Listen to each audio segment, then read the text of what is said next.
manipulator. At a very early age, I did impossible things. And today we can tentatively identify the other two remains. Securities fraud, money laundering, mail fraud, tax evasion. Known as the Milkman because of his reliable drug network, he was given the name as a result of always delivering. He claimed complicity and corruption at the highest level. That he can give them a 50% profit on their money. But I know there's a God or someone. Morris Dalitz.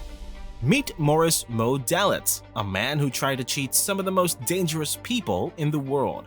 Dalitz was a notorious gangster and businessman who made a name for himself in the early 1900s. He was infamous for his counterfeit lottery ticket scam targeting the notorious mob boss Charles Lucky Luciano.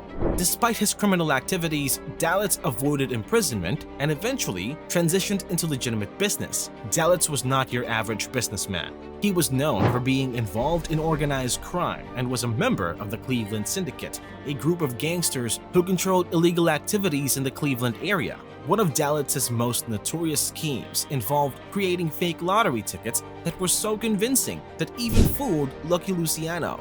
Dalitz could pull off this scheme without getting caught, and he continued to operate under the radar for many years.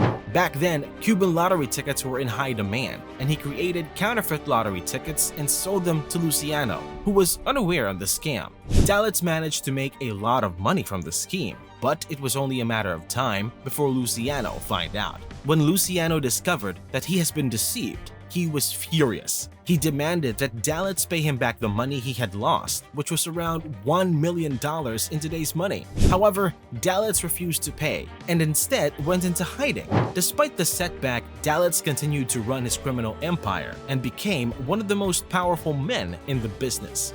Dalitz was known for his connections with the mafia and other organized crime syndicates. He had a talent for making money and was always looking for ways to expand his empire. Over time, he became more involved in legitimate business and left his criminal past behind. Despite his many illegal activities, Dalitz was never convicted of any crimes. He was a master at staying one step ahead of the law and avoided jail time throughout his career.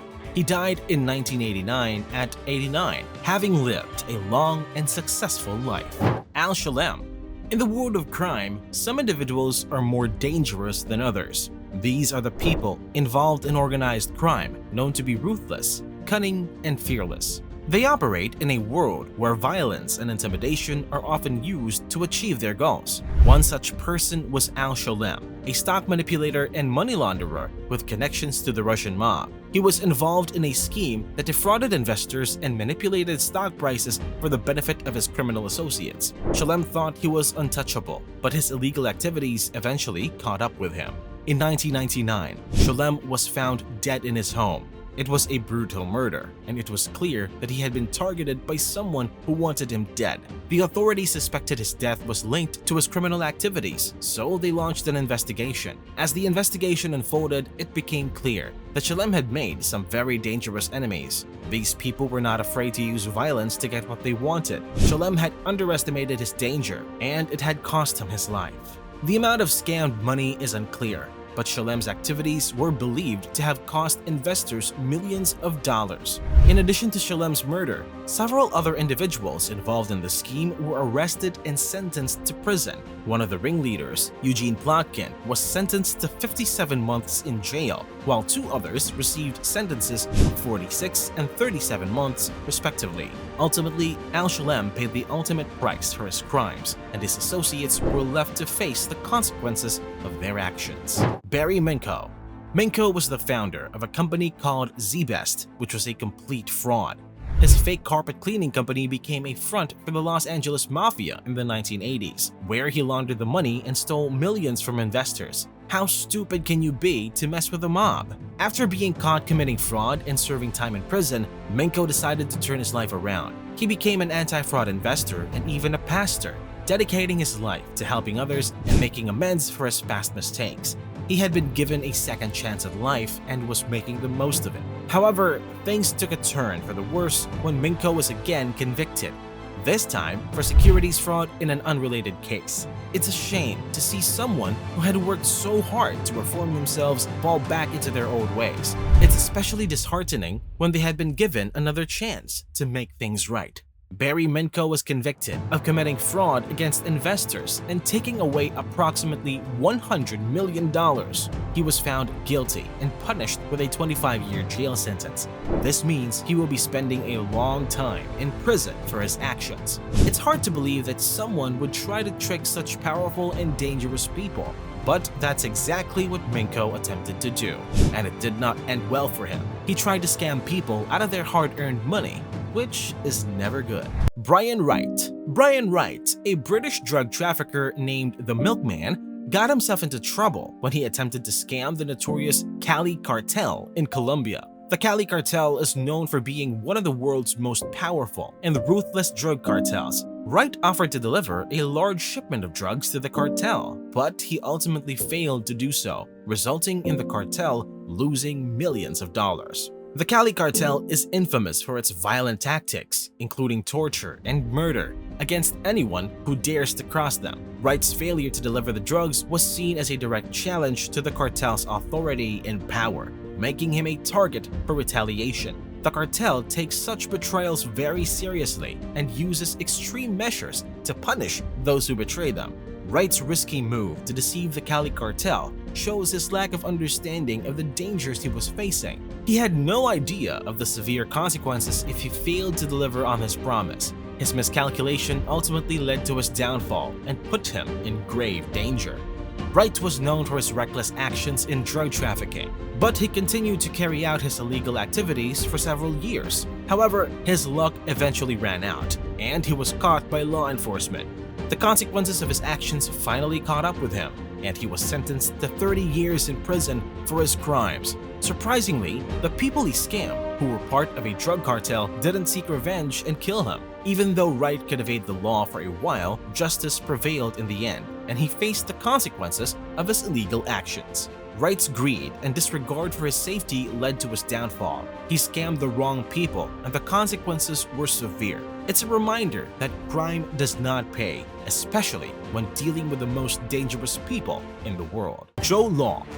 Joe Law, a Malaysian businessman, became infamous for pulling off one of the most significant financial scams in recent history. He stole around $4.5 billion from an estate investment fund in Malaysia called 1MDB, using the money to fund his extravagant lifestyle and bribe government officials. Joe Law's luxurious lifestyle was the talk of the town, with him owning several fancy properties, including a $30 million penthouse in New York, private jets, and yachts. He also threw lavish parties, some of which high-profile celebrities like Leonardo DiCaprio and Miranda Kerr attended. However, in 2018, after years of investigation, Joe Law was finally caught and charged with money laundering and conspiracy to commit bribery. His potential sentence could have amounted to 125 years in prison for his crimes. But Joe Law was too slippery to get caught that easily. He fled to China and the UAE and finally settled in the Caribbean to avoid arrest. However, his luck eventually ran out, and he was arrested in 2019 in Malaysia and extradited to the US. After several years of legal battles, Joe Law recently pleaded guilty to money laundering charges and agreed to forfeit over $1 billion in assets. He received a sentence of 10 years in prison and was ordered to pay a fine of $150 million. The case of Joe Law's financial scam has been a matter of intense scrutiny and has exposed various flaws in Malaysia's governance and financial system. The government's response to the scandal has been lackluster, with many officials accused of turning a blind eye to the fraudulent activities. Charles Ponzi. Charles Ponzi, an Italian immigrant who came to America for the American dream, became one of the most infamous scammers in history. He was born in Italy in 1882 and moved to America in 1903. Ponzi was known for his charismatic personality and ability to charm people with his words. He was also well known for his ambition to get rich quickly. In the early 1900s, Ponzi promised his investors a quick and huge return on their investment. He claimed he had a foolproof system to buy and sell international postal reply coupons and that he could double his investors' money in just 90 days. He convinced thousands of people to invest their hard-earned money into his scheme. Ponzi was using the money from new investors to pay off older ones, creating a pyramid scheme that eventually came crashing down. He became a millionaire almost overnight, but was caught and charged with fraud. He was sentenced to 5 years in jail, but was released after only 3.5 years.